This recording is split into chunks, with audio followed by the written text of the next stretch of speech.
In this video, I want to share with you some things in my house that just make sense. So I've seen a lot of TikToks like this, but usually they're talking about inbuilt structural things that are quite expensive. Whereas in this video, I want to talk about things that a lot of people would be able to replicate in their own house. These are little environmental additions to your space that just make your life a little bit better. We'll start with the before you leave station. With all of the essential stuff, there's sunscreen to put on before you go on a walk. There are sunglasses that you can chuck on, a hat, plus a place to put your keys so that you don't lose them. Secondly is an air tag that attaches itself to my keys. I'm always losing my keys when I'm running late to something, so I got an air tag for my keys. This stops the wild frenzy every time I put my keys somewhere weird. A box that my phone lives in while I work. This box sits behind the curtains, so it's not an arm's length of me. I can't see my phone visibly while I work. It's kind of annoying to get out because it's sitting behind a curtain and it's in a box, so it's not distracting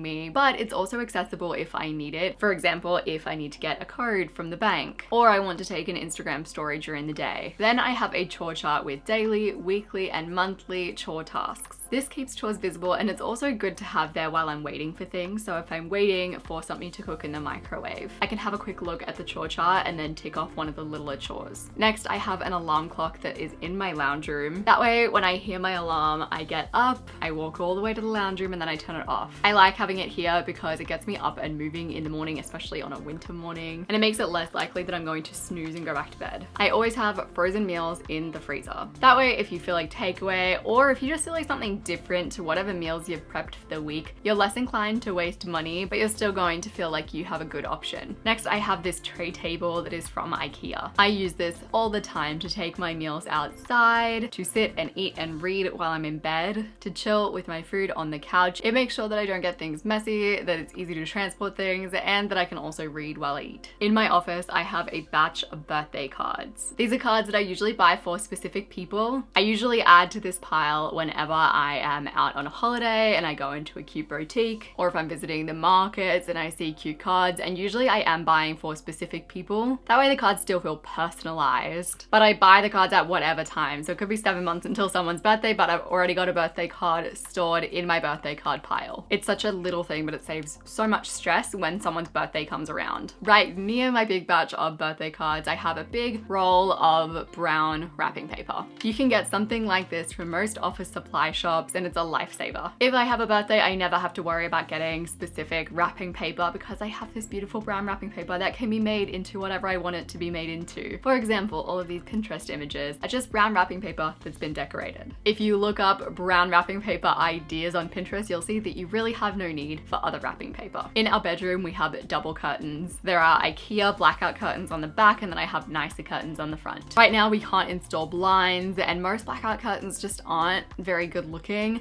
So having a double curtain firstly makes it even more blackout, but also makes things look nicer. In my office, which is small, I always have a white fold-up guest chair. That way, if someone comes in, I'm getting their help with something, I always have a chair that I can quickly pull out, doesn't take up too much space, and I can set up for them. Next, automatic bug spray. I live in Australia, I live in a converted shed, we have bugs. So most of these automatic bug spray cans are set up so that they go off every 15 minutes, and usually I like to do it at night. It's a spray mist that is safe for people and for pets, based on an ingredient from a daisy flower that is in Tasmania. I am so appreciative for these little machines, and I barely notice them, they just go in the background. In the shower, I have this little container, and inside of it I have my toothbrush and some toothpaste alongside my cleansers. That way I can do pretty much all of my nighttime hygiene routine in the shower. I wash my hair, I brush my teeth, I scrub my face. Then I can hop out of the shower, and right there is the body moisturizer that I can chuck all over myself, and the leave-in conditioner. This body moisturizer particularly has saved my dry skin during winter. I was having so many problems, like genuine flaking skin. This is the only thing that has helped. I've also got the facial version alongside this. I also have mini waste baskets all around the house. This is pretty much catering to laziness. No matter where you are, there is always going to be a bin, so your rubbish will not end up on the table, on the bench, or on the floor. Chargers in every single room of the house. This is something I built up over time, like years. years. Mainly because chargers are just expensive. But because I often move around the house to read books or just scroll through social media, whatever it is that I'm doing, I don't want to have to pick up and move my charger from one room to the next if my phone isn't on high battery. So I've got chargers in every space in the house. That doesn't have to happen. I also should mention this wireless charger that my partner got me for my birthday. I think it's just from Amazon and I use it to charge my AirPods. I love it. It makes it so much more likely that my AirPods will be charged. It sounds like such a small difference plugging something in versus just placing it on a charging mat, but it makes a world of difference. My AirPods are charged much more than they would be otherwise. In the lamps around the house, we have orange or just really warm light bulbs. These lamps pretty much only go on at night, and I try to keep the overhead lights off because these are so warm, they don't mess with my sleep. I'm sleepier earlier, and also it just makes my space feel really cozy. I really love having really warm lamps. If I chuck those lamps on and a candle, it's an absolute mood. If you liked this video, you might like my video on 14 life-changing purchases. Most of these purchases are under $100 and they're little things that have improved my life. I'm going to have that video linked on the screen as well as down below.